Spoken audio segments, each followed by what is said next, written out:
morning, you all. I joined the 4 NIOSH CDC-supported ERCs and 2 agricultural health and safety centers in the Southeast in welcoming you to this 2021 Southeast Regional Research Symposium. This annual symposium began some years ago in conjunction with the NIOSH Southon grant that Dr. Terry Bunn and the Council for State and Territorial Epidemiologists got for us. I'm truly honored to be a part of it. It has turned out to be an extremely fruitful partnership. Many research and training project ideas have come out of these annual meetings, and I'm sure it's going to continue to be so. And even though this is an unusual year with us not meeting together, not getting to have lunch together, I still anticipate there'll be emails and questions that are going to spark great ideas for us to continue this wonderful collaboration that we've experienced. Although this is an exceptional year and we're not able to meet in person, I think you're going to find this symposium a valuable use of your time. I especially want to call your attention to the names and signatures of the 9 hosts. It's in your program. These hosts and organizers for this conference have put in countless hours and worked tirelessly to produce this symposium. And I think it shows. By the latest count I just received this morning, I heard that there are already 383 people registered for the symposium this year. That's an all-time record. And I wish to welcome you all. I hope you enjoy it as much as I'm sure I'm going to. And now it gives me great pleasure to introduce to you Dr. John Howard, the director of NIOSH. When I contacted Frank Hurl, who's the NIOSH chief of staff, for his advice on a keynote speaker this year, he said, why not the top guy himself? And we were delighted to find out that our symposium this year fit within his very, very busy schedule. Now, in the symposium brochures and information that you've been sent, there's a biography on Dr. Howard, and it leaves out much. It's rather brief. It's nice, but it's rather brief, and it leaves out a great deal about Dr. Howard and his very dynamic life that he's led. One of the things to point out is that he's been a lifelong student. In fact, his latest degree, his MBA, he just got a few years ago in 2016. And I think some of us will note that he got 3 degrees in the time frame it took some of us to get our 1 PhD degree. Truly a student who never ceases to be interested in learning new things. It also doesn't say that in his early years, Dr. Howard was an attending physician. He took care of some rather famous people that at least the boomers among us would probably know. And he developed this passion as he watched these people suffer and many of them die from preventable occupational diseases, that he wanted to keep that from happening to others. It's also important to point out that this is the 50th anniversary of NIOSH, formed by Public Law 91-596, which is commonly called the OSHA Act. Now for a little bit of NIOSH trivia. I don't think in this scenario you can necessarily answer my questions, but I'm going to pose them and then I'll answer them myself for you. How many NIOSH directors have there been? 5. In its 50-year history, there's only been 5 directors. Who was the first director? Dr. Marcus Key. Dr. Key served for 3 years. He was followed by John Finkley, who also served for 3 years, who was followed by Tony Robbins, who also served for 3 years. Yeah, we used to talk about it was a 3-year job, and that's about all they could take back in the early days of NIOSH. But Dr. Robbins was followed by J. Donald Millar, who was a career commissioned officer in the U.S. Public Health Service, and he served as NIOSH's director for 12 years, which clearly a record compared to the other directors. He was followed by Dr. Rosenstock, Dr. Linda Rosenstock, who served for 6 years, and then starting on July 15th, of 2002, Dr. Howard became the director of NIOSH, and except for a brief interlude, has served in the leadership role of the National Institute for Occupational Safety and Health for over 18 years. Think about that. 1/3 of NIOSH's life has been led by Dr. Howard. I think he is going to touch today on both the past and the current, but more importantly, he's going to tell us about the future of work. And I really look forward to receiving his insight and his knowledge that this great man has seen over these last several years. So it gives me great pleasure to introduce Dr. John Jackson Howard, MD, MPH, JD, LLM, MBA. Dr. Howard?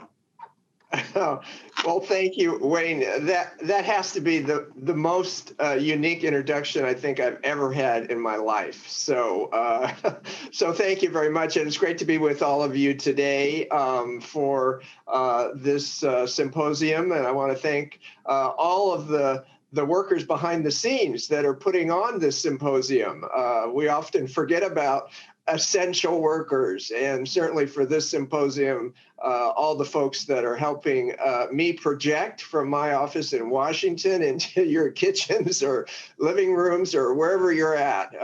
Thank you for the work that you do, and you make it possible for us to go on and to communicate with each other and to learn from each other, and that's really the essence of NIOSH. And congratulations on your symposium. And yes, we're going to talk about the future work. And if I could have the first slides set. This topic is one that we at NIOSH are spending quite a bit of time on, and I think many folks also are spending time on that. In fact, we have an initiative which we started just recently to look into future work studies, trying to understand the current and relevant research projects that are out there on the future work and promote research into new industries and technologies, organizational design, job arrangements, risk profiles. And we want to interest students in this activity, folks that are searching around for a master's thesis or PhD dissertation topic, faculty that are looking around for things to spend time on. We hope that you would consider our initiative and learn from it today. We're trying to look at three aspects of the future work, things that involve the workplace itself, things that involve work from the sort of technological perspective, and things that involve the workforce. So there's a lot of topics that you could possibly imagine within these three large categories of workplace, work, and workforce. And we have sort of thought of 9 headers, if you will: organizational design, technological job display, work arrangements, artificial intelligence, robotics, other technologies, workforce-related issues, demographics, economic security, skill sets, et cetera. And within each of those, there are probably 10 to 15 topics that relate. This is a vast field of work. And I hope that you all, students and faculty, can find an area that interests you and contribute to the future work studies.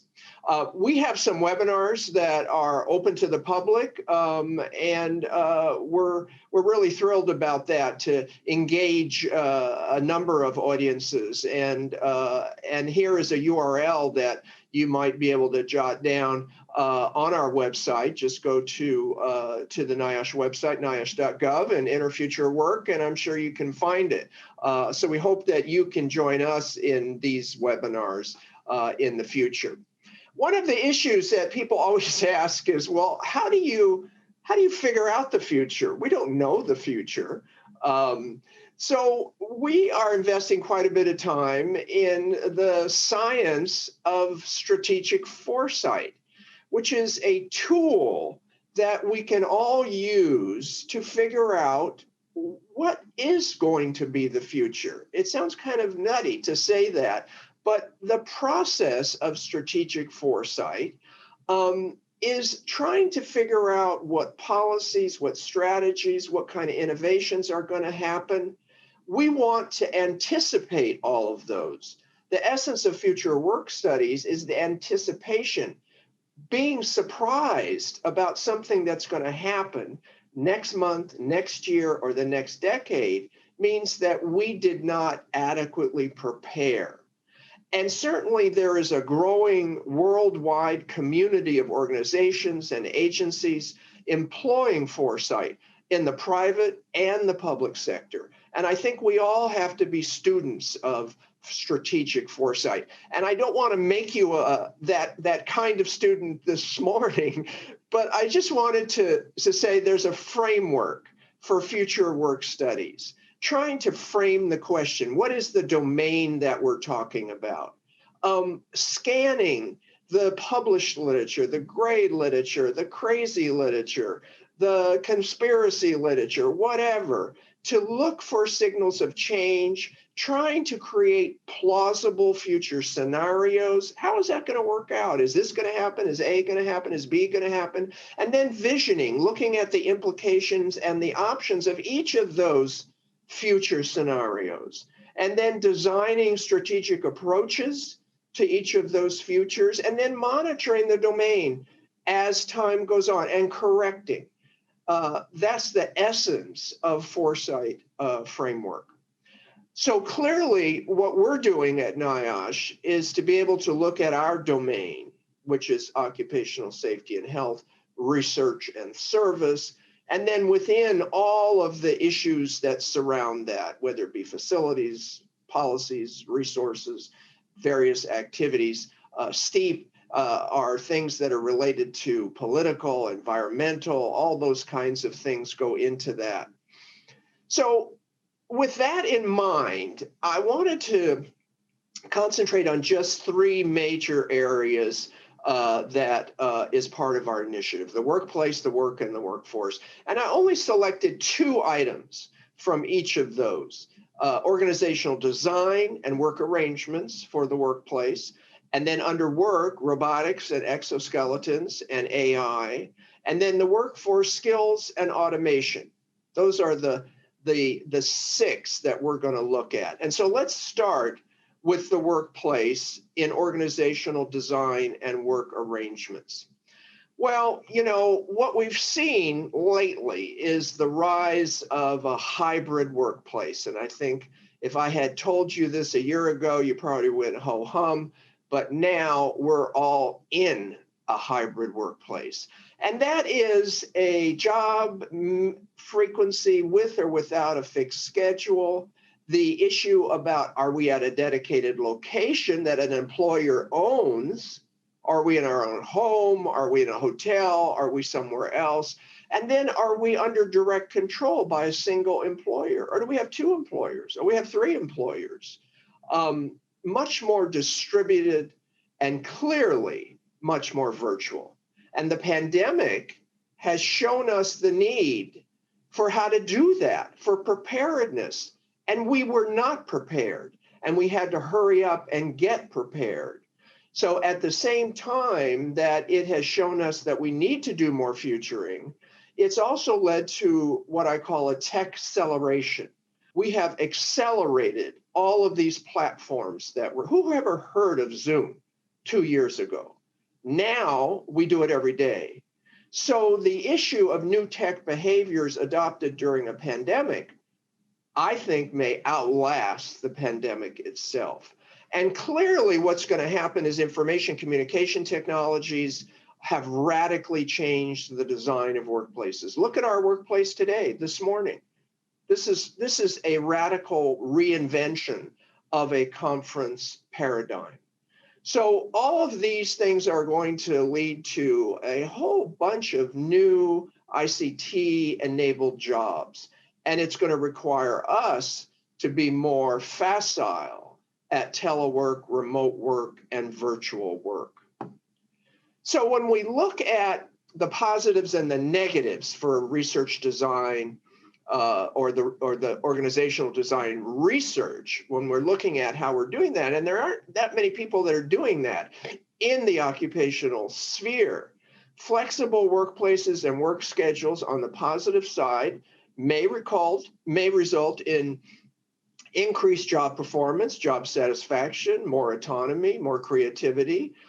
Increased utilization of remote work has been shown to yield to new employment opportunities, especially for folks that are living with disabilities that may not be able to negotiate the old style workplace.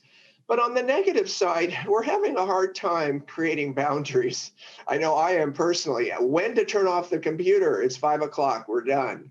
and our personal life. And certainly when the whole family is present in the same space, that's not a normal workplace that we're used to. So that can increase work-related stress. And clearly, as these information communication technology intensifies and extends work availability, it becomes normalized. Why didn't you answer the phone? It was only 7:30 at night. Workers may also experience telepressure, that unhealthy internal state. So there are, who knows, whether more positives or negatives. New research, I think, is necessary in that area. So when we talk about work arrangements now, leaving work design behind, there's really two major types. There's the type that I have, where my organization has directive control. I got one employer, the United States government, and that's me, one employee. But we know there's a lot of temporary work or co-employment where people have two employers, the staffing agency and the client. And there's only one employee, but they have two. We see more and more temporary work, and certainly a lot of folks have been studying that. Then there's this independent contractor relationship. That's really not an employment relationship legally. It's a business relationship. The organization lacks directive control. It sort of says what they want you to do and when, but the how is left up to you. And there are no employer or employees. It's purely an entrepreneurial contract. Well, this is the arrangement that a lot of folks now call gig or platform or digital intermediated work. The platform takes the place of the employer, and the provider of the service is actually what was the old style employee who provides service to a customer. So there's a lot of controversy about this arrangement. Is there directive control? Is the platform can deplatform you? Is that a type of control? Are these folks Uber drivers, Lyft drivers? Are they independent contractors? Are they employees? And clearly we see the most common use of this arrangement in personal transport, in delivery, in household chores, other types of what are called micro tasks. So what do these folks lose out on? Well, when you look at all of the what's called the safety net, it's for employees only, legally speaking.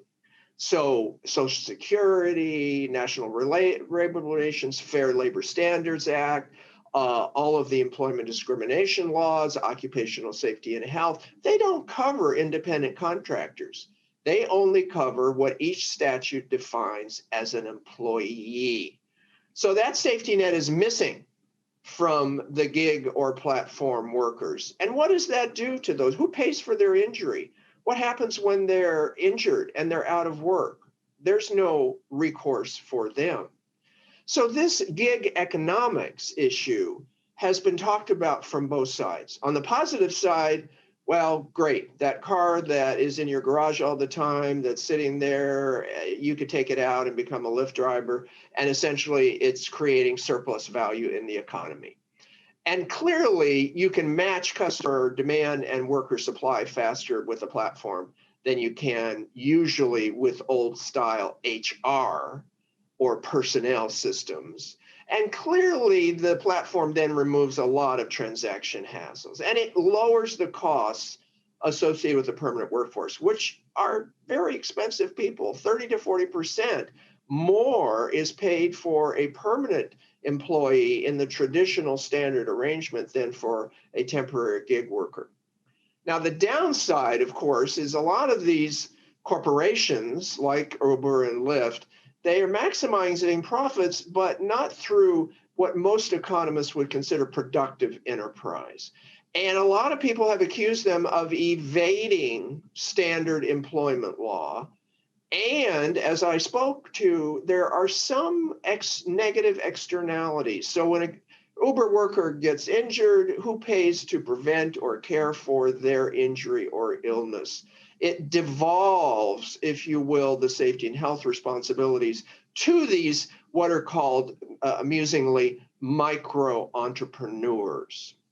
So, some of you may have heard about the California proposition on the November ballot, where the voters said, yeah, we're okay. You don't have to make these people employees. We're okay with them being independent contractors. Other states are looking at that, and this issue may come to your state. The what it's prompted is a lot of conversation. Senator Warner of Virginia is an exemplar of somebody who's very interested in adapting the gig economy, the new economy, to some of these safety net things. So you now see ideas for portable benefits, where you take your benefit from job to job. It isn't attached to the job, it's attached to you. Minimum wage increase, which we've heard a lot about recently, indexing the minimum wage to future increases, portable retirement investments account, getting rid of these non-compete clauses that often temporary workers and gig workers have to sign, eliminating temporary agency conversion fees, which is money that employers have to pay to convert a temp worker to a full-time worker. And then whether or not the government, the Bureau of Labor Statistics, should be tracking jobs that look like they're automatable in the future. This is something that we do not do, but maybe we should think about it.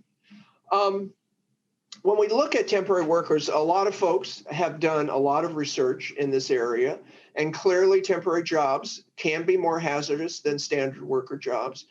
Workers have less experience and familiarity with the operations. They've had fewer hours of safety training. They certainly sometimes have limited use of personal protective equipment. And they also, socially speaking, have more distant relationships with the longer term workers who could help them navigate workplace hazards. They certainly have an incentive to not report unsafe conditions, usually on the first day of their job. Who wants to do that? Nobody's going to ask you back the second day. And there's also this confusion, whether it's real, genuine, or it's something the employers often sort of perceive, is who's really responsible for worker safety. Is it the client, or is it the staffing agency? One of the challenges I think researchers are having in this area is that we do not have an agreed on definition of non-standard work arrangements. There's a couple of NIOSH publications that are trying to aim towards this. We certainly don't have surveillance about non-standard work arrangements. It's very hard to set up surveillance because usually surveillance systems are set up through employers, but the employer is missing in this sense. And we do not have existing models for employment quality. And certainly we need a lot of studies in this area. What are the exposures that these types of workers have? And we certainly need prospective studies of these workers who are in these arrangements and intervention effectiveness studies. So lots of research is needed in this area. So let's talk about work. And I just picked a couple topics here. And we'll start with robotics. We've divided industry in profile, in progress, in futuring into four general areas. We had the original steam. We grabbed a bunch of water and we generated steam power, industry 1.0. And then we had mass production, assembly line, electrical energy, industry 2.0, and then 3.0, where we started automating with a little use of electronics. And then now we're in industry 4.0, where we're taking the physical objects and attaching them to the cyber world, the Internet of Things, as we'll talk about. And if you look at all of these technologies, and there's a bunch here, and we've all heard these words, sensors, artificial intelligence, robotics, big data, cloud computing, Internet of Things, autonomous machines, additive manufacturing. It just goes on and on and on. And they're all interconnected. They're all key technologies which enable our future. And I'm going to have to say, you're all going to have to know what these are, because these are the future of work, and we're going to have to understand them better and how each relates to each other. So let's talk about robotics first. and I sort of came up with a theory of robotics. A robotic device works as follows. A robot senses, a robot thinks, and a robot acts. So sensing is done through the interpretation of data, which can be perceived by environmental sensors for an embodied robot, okay? And that's something that's a physical object. Or data inputs from a digital assistant like Alexa or Siri. And thinking is done through the use of a wide number of AI methods. And we're not going to become students of AI today, but let's just say a wide use of methods. And then acting is done either through effectors or actuators that are in a physical object. We call those steel collar workers, or decision outputs from non-physical devices, software code. Those are white collar robots or synthetic workers. So sensing is just exploding everywhere because we're trying to combine our digital and physical worlds. And whether we use placeables, wearables, or implantables, they're at the heart of the industrial internet. And you can imagine deploying sensors instead of an industrial hygienist. No personal slight intended to the IHs on the call here today. But you can deploy sensors like you would have had industrial hygienists go out and sample. And they could be sampling 24/7. And you could be getting data inputs in 24/7. They become intelligent assets operating in physical and virtual space. And what's really interesting about them, unlike us humans, is that they could have immediate and universal connectivity. They could all connect to each other. And they could have universal sensor upgradability, not like a human. We have to meet, we have to learn, we have to practice. You could upgrade all the sensors in your workplace immediately, because what's happened with sensor technology is essentially the birth of occupational data analytics. This is, I think, going to be the new era of surveillance technology, looking at AI as supporting risk assessment and risk management decision-making, and turning occupational safety and health professionals right now, in the here and now, into the future data decision scientists. So this slide is just an example of all the crazy places you can put sensors. And this is a factory in South Carolina that are putting sensors in fabrics, okay, to wear in the workplace so the workers can have their sensors on them. And certainly when we think of the pandemic, what about in the workplace during the pandemic where we could have contact tracing wearables that could pick up signals about whether or not where you are in proximity to somebody who turns out to be a COVID-19 case, and you have to do contact tracing, and you want to know where everybody was in relationship to that individual. So I say, welcome back to the office. Please wear this tracking device. So sensors, I think, do have challenges. Like every good IH and engineer knows, calibration, validation, accuracy of the measurement, and are they actually giving us the correct characterization of the hazards? But I think the issue is going to be for occupational safety and health professionals is becoming data decision scientists, because they're going to have to understand all of this data, and they're going to have to add value to sensor-generated exposure data. So let's talk about thinking. Obviously, AI is a big umbrella term. The big application now that is more useful is machine learning, and also deep learning to a lesser extent. Essentially, the machine is trained using a large amount of data, and essentially big data. And algorithms give it the ability to learn and to perform the task more accurately based on what the individual wants to know about that data. And certainly machine learning technology is powering all sorts of aspects of our society. Web searches, obviously, recommending, you buy something on Amazon, the next time you go to Amazon, it recommends other things that are related to it.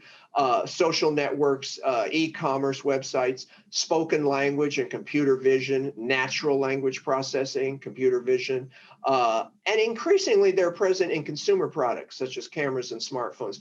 Well, what has really given AI its exponential growth recently? Probably since 2012.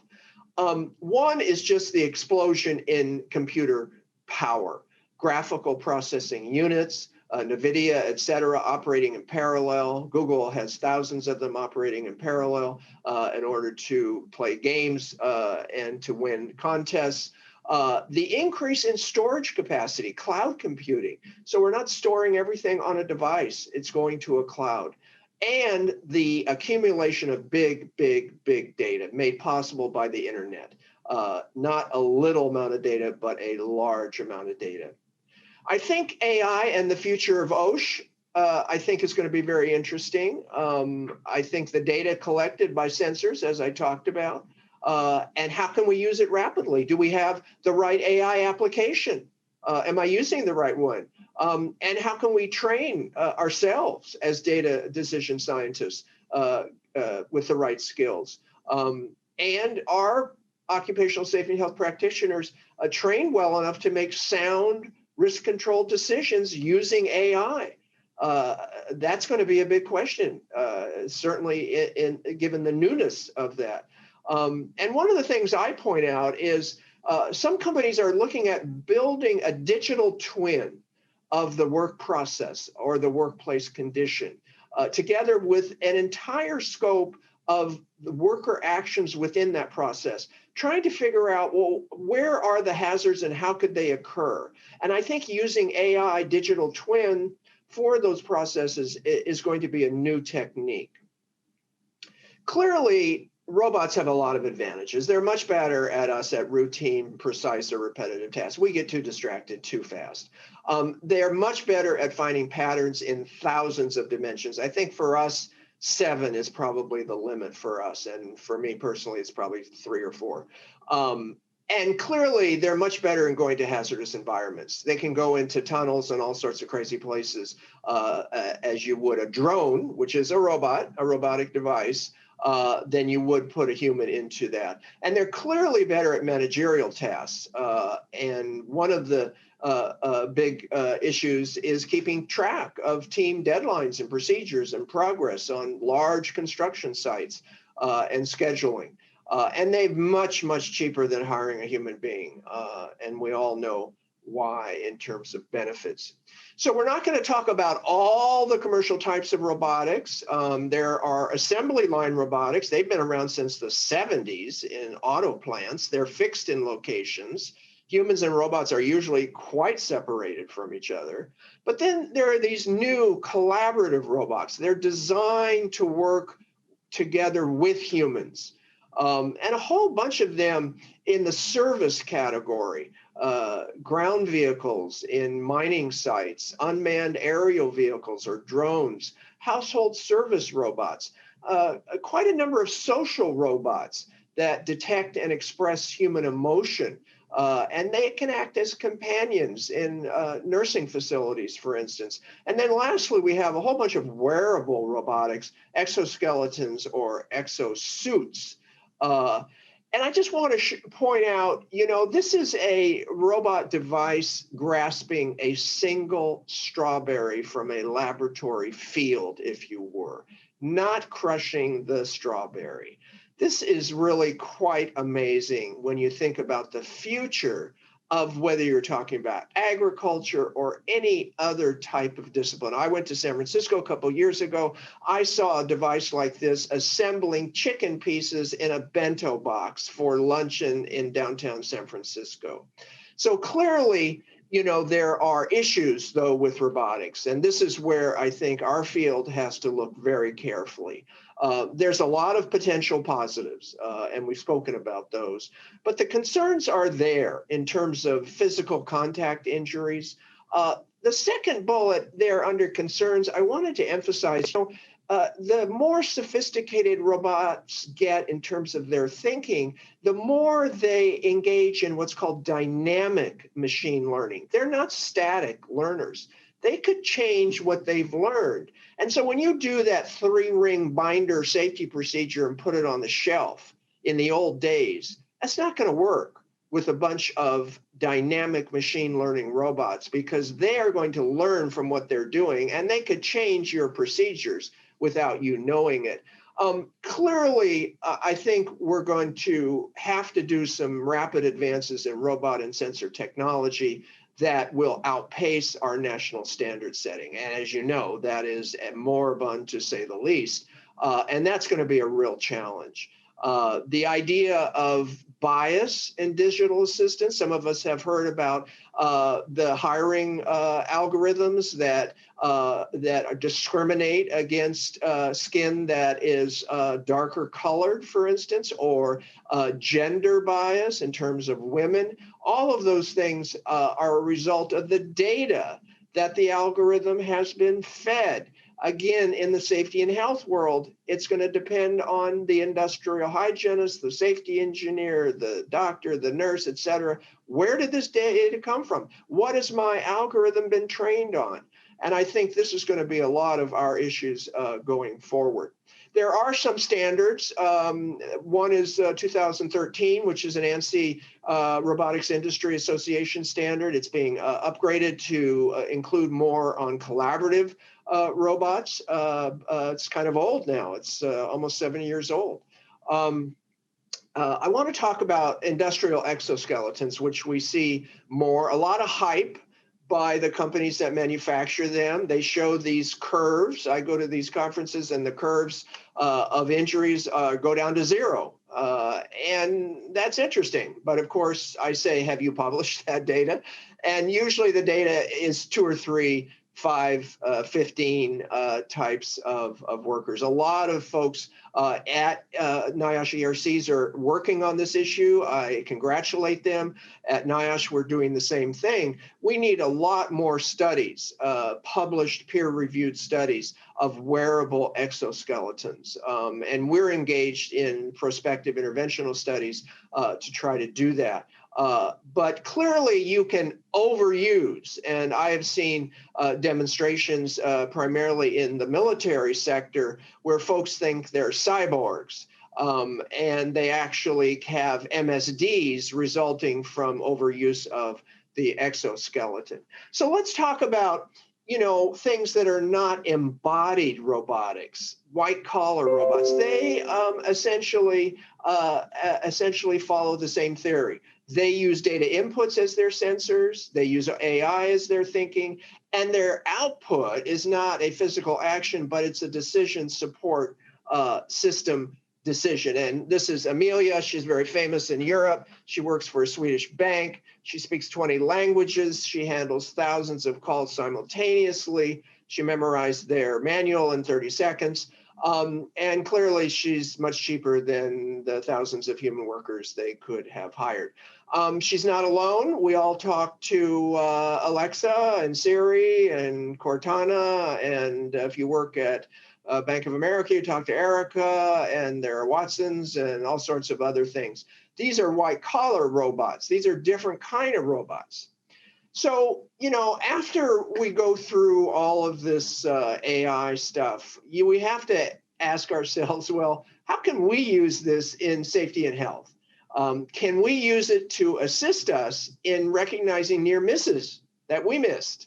Can AI be used to assist us in offering more accurate risk mitigation recommendations based on, let's say, a digital twin of the process? And lastly, like Gort, can we give it power to take control of a process to prevent a human action that may create safety and health hazards? So the HAL 9000 kind of got carried away, as you know, but we're into that world now. And we have to think about these futures where some of our systems may be a little smarter than us, and we have to figure out more about them so we know what's going on.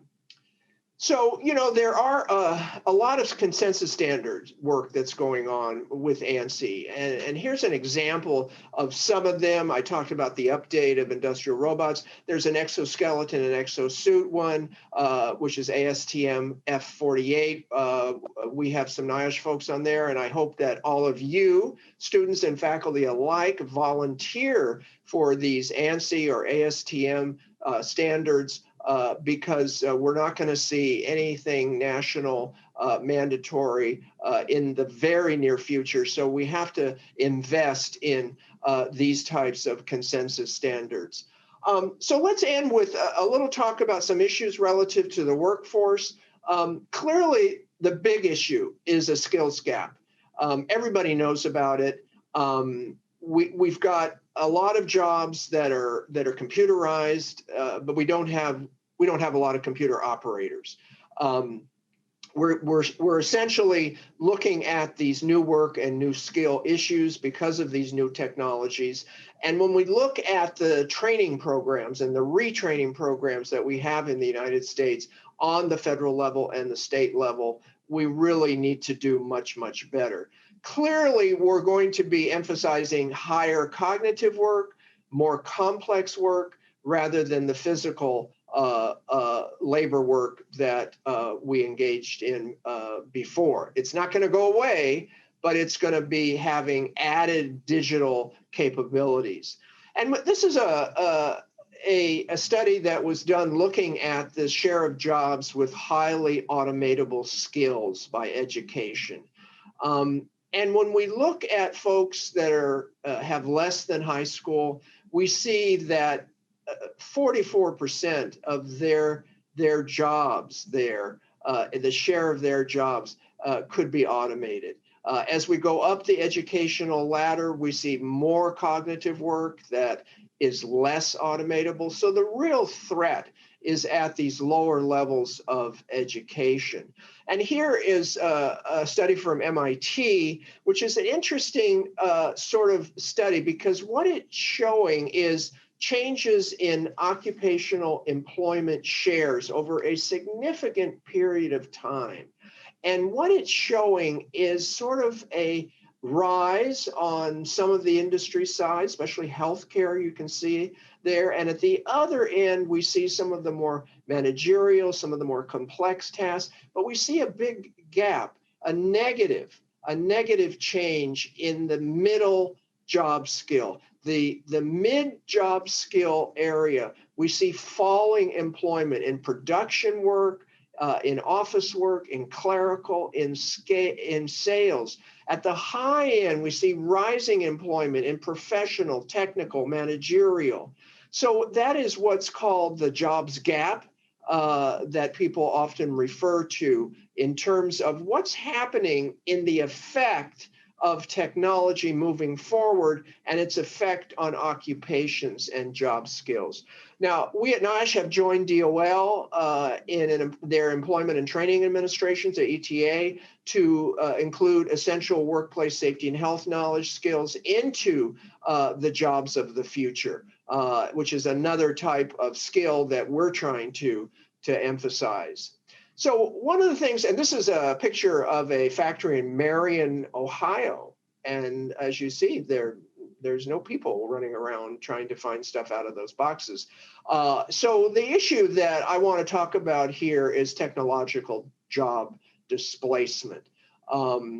As we all know, and this is a slide from the manufacturing sector, where in 1980, it took 25 jobs to generate 1 million in manufacturing output. And today it takes 5 jobs, and it's probably 4 jobs because this slide is a year or 2 old. And essentially what we're seeing is manufacturing productivity, the red line, up, a little dip there for the recession. And then we see that blue line, which is employment. A little rise there at the end. Some of you may ask, well, why is that little rise there towards the end? Well, that's advanced manufacturing. That's the highly complex type of manufacturing that we're moving into. So the answer of what happened to manufacturing, the economists argue about this day and night. There's a whole group that says, well, between 1990 and 2011, the share of global manufacturing exports originating in China surged from 2% to 16%. So it's essentially trade that caused the problem. There are other group of economists, and most of them happen to be at MIT, and they're saying, no, it's not trade, it's technology, it's robotic automation. And Eric Brynjolfsson wrote a book about it, The Race Against the Machine and the Second Machine Age. Who knows what the right answer is? It's probably a combination of both. A lot of folks have been trying to quantify this, and probably the most famous one was in 2013, the University of Oxford study, where they said, 47% of workers in America are at high risk of their jobs being replaced by automation. Well, folks got a little carried away with that, and we'll answer why they got a little carried away with that finding. But you see that all over the place. But what you also see is job creation, and this is something that we've been seeing since Aristotle, who talked about job loss in Athens. We see here more than 60% of jobs done in 2018 had not yet been invented in 1940. And so when you look at the MIT Future Work Study, which came out late last year, and this slide is an example of that, you can see all the new jobs that have just been created. And those are the jobs that we need to focus on, as well as the residual of the old style jobs that may not actually be automatable and may still offer the same safety hazards. So it's a balance of both.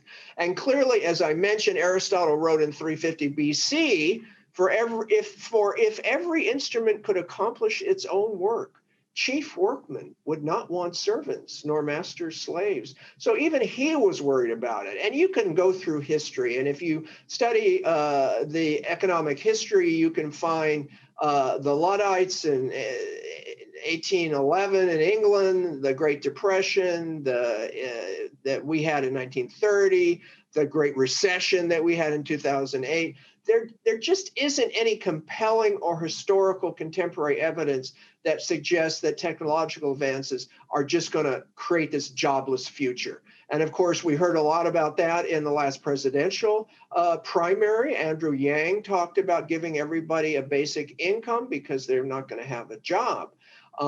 Maybe that is not true. And the message that I think more clearly explains it, sort of like the elevator speech for automation, is so in the workplace, if you have a robotic device that can actually do the whole job that a human worker once did, then clearly that robot is a substitute for you and you're going to lose your job. But more than likely, the device can assist the human worker to perform a job better. And then the robot acts as a complement. So remember in the late 80s, the early 90s, we got these computers and everybody's going, well, are they going to be a substitute? No, they turned out to be a complement to us.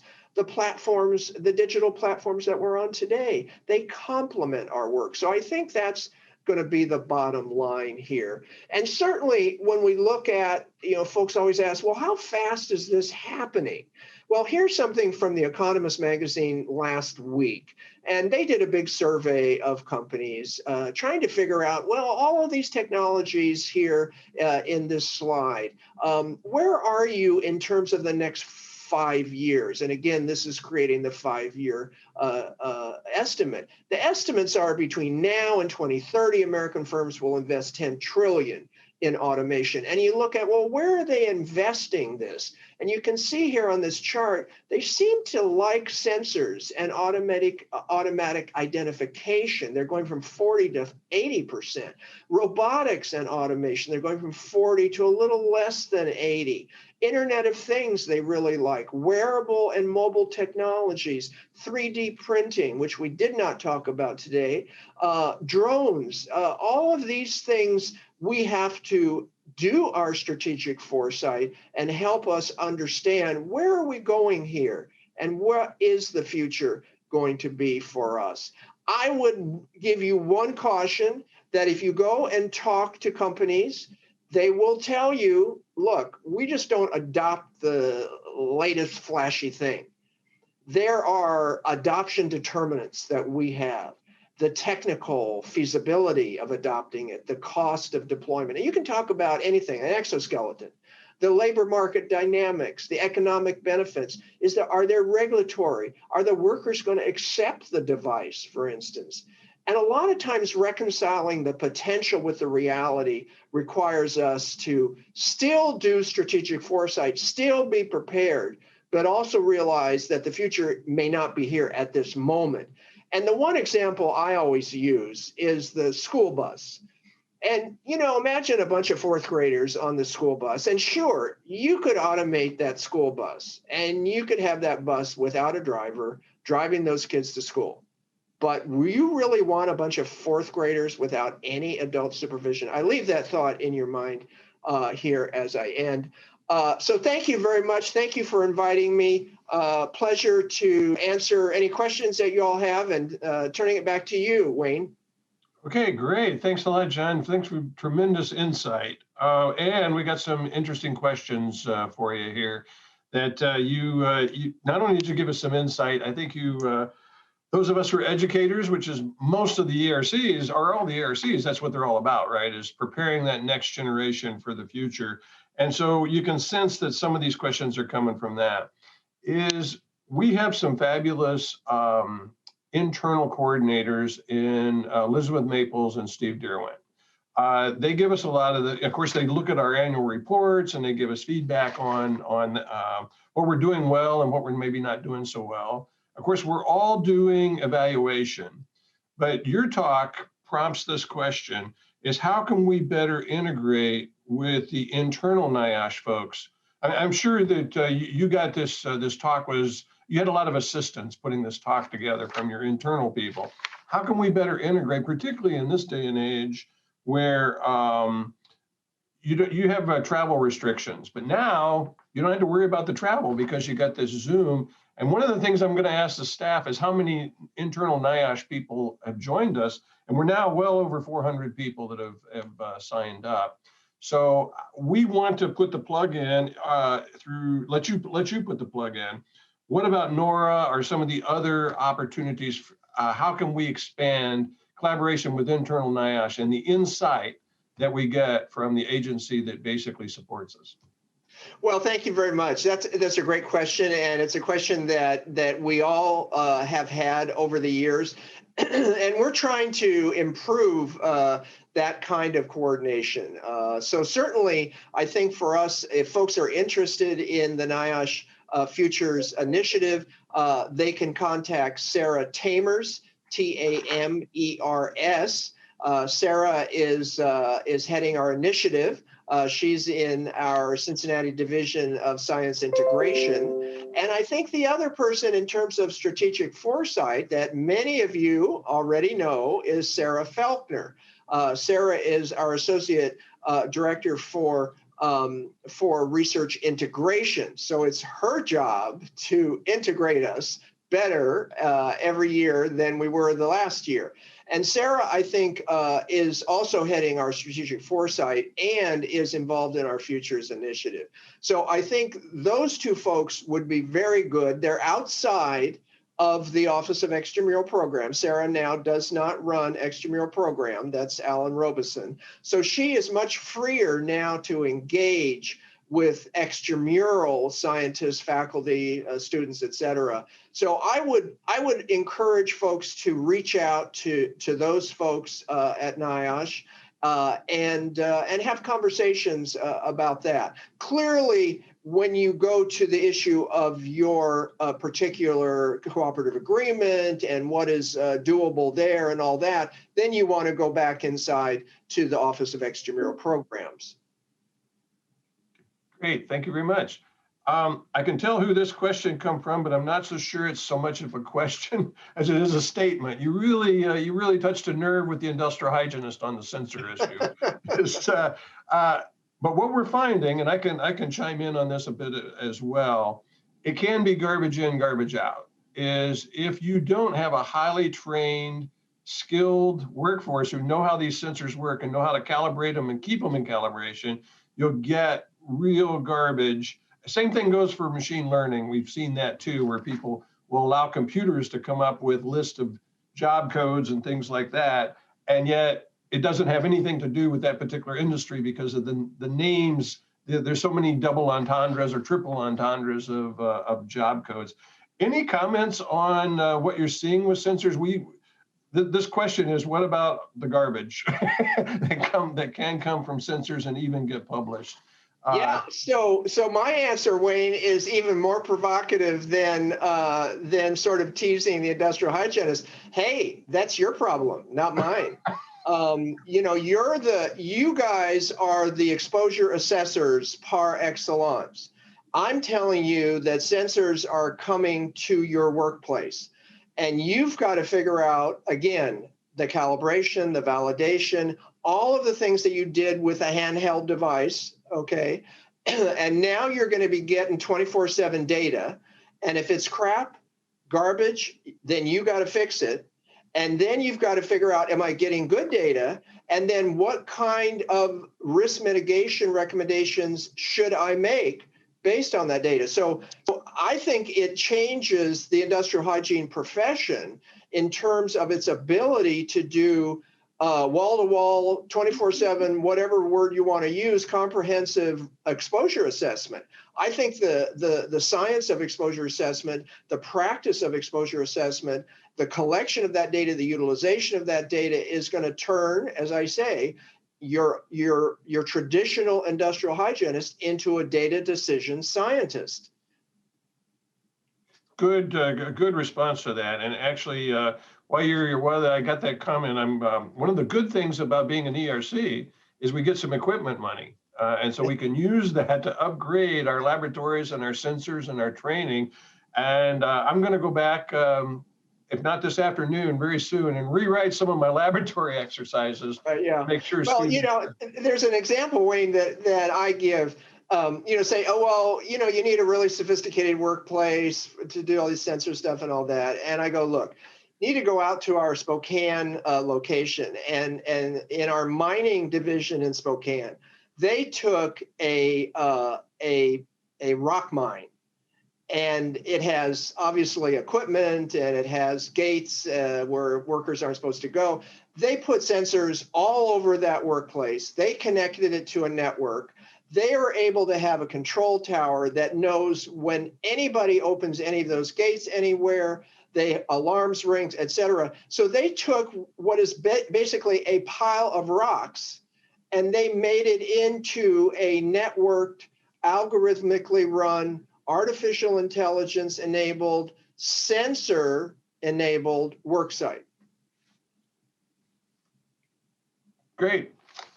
I have one more question that just came in on the consensus standards. As we know, as we were talking about earlier about the history of NIOSH, when you started, there were no standards, right? We had to adopt ANSI and ACGIH standards for OSHA, and then NIOSH's role was to build on those over the years.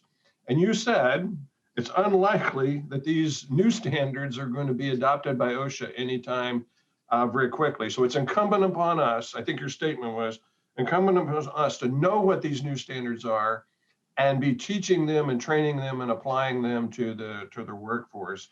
What is NIOSH doing to advocate for these? The question is, what is NIOSH doing to advocate for these new standards and getting the message out?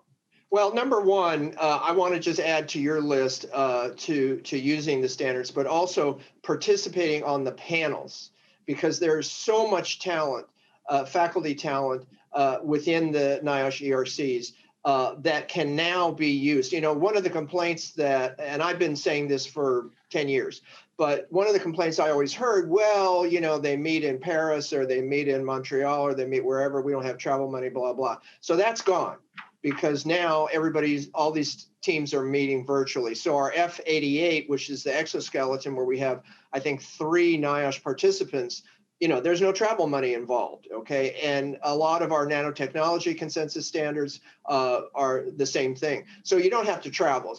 The other issue is, I think, the value of participating in these consensus standards is that they become legal de facto standards throughout the world.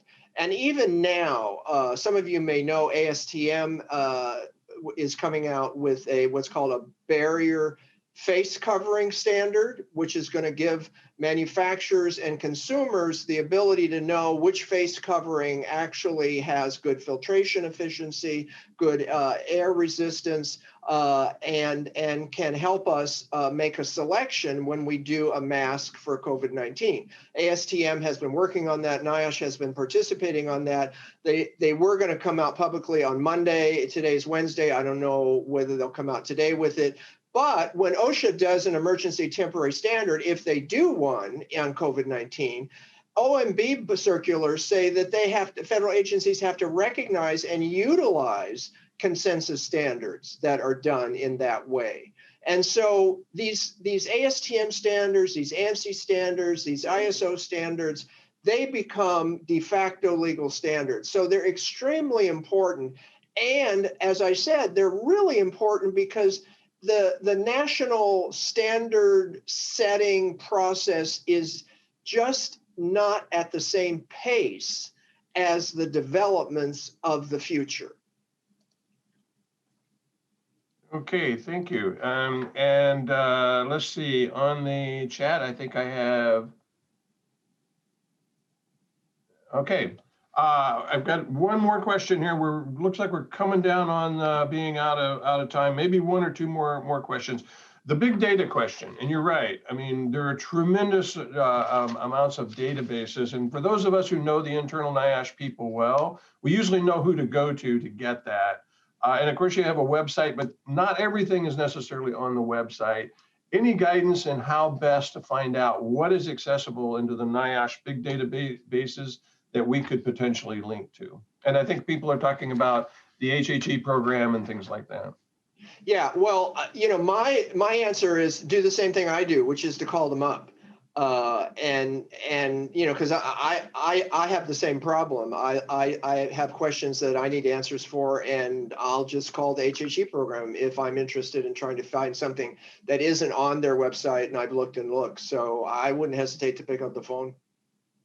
Good. That's a good answer to that one because and I think they are pretty accessible. I mean, maybe a lot of the people I knew are long since retired, and so it's less and less people I know internal NIOSH. But you got the directory out there, and it's it's well organized. It's pretty easily to find. Of course, in this day and age, the COVID thing and questions on respirators, it's nice to be able to go right to that resource and get the latest. Speaking of that, and this is my question, any information on COVID? We kind of switched topics. We didn't talk about that, but did you want to give us any insight into that? Any issues that are facing NIOSH on the COVID response?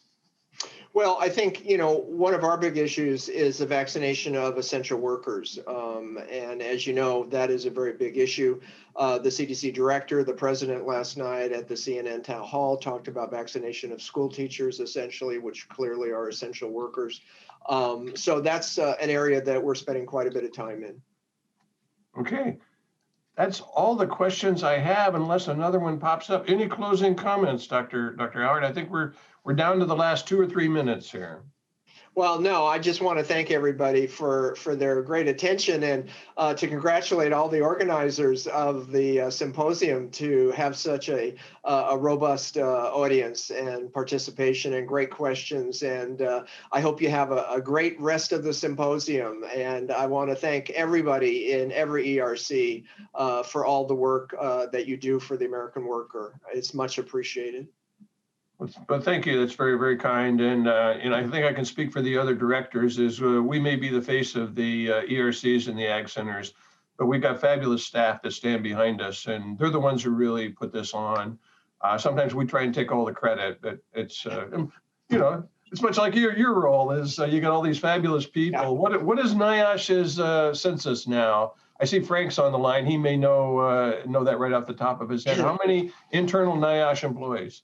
We have about a little over 1,000 actual federal employees, and we have another 1,000 folks that are in other types of employment relationships, as I talked about. So we have about 2,000 wonderful people, highly dedicated, that work at NIOSH. And Frank Hurl, our chief of staff, is the premier dedicated person. Yeah, he was really instrumental in setting this up, and we're grateful to Frank. I see Frank joining. Any closing comment from you, Frank, or you just want to say hi? Oh, thank you. It's a great session. It was. And I think we're out of time. I want to thank everybody for their attendance, and I look forward to seeing you more throughout the next couple of days. Thank you very much.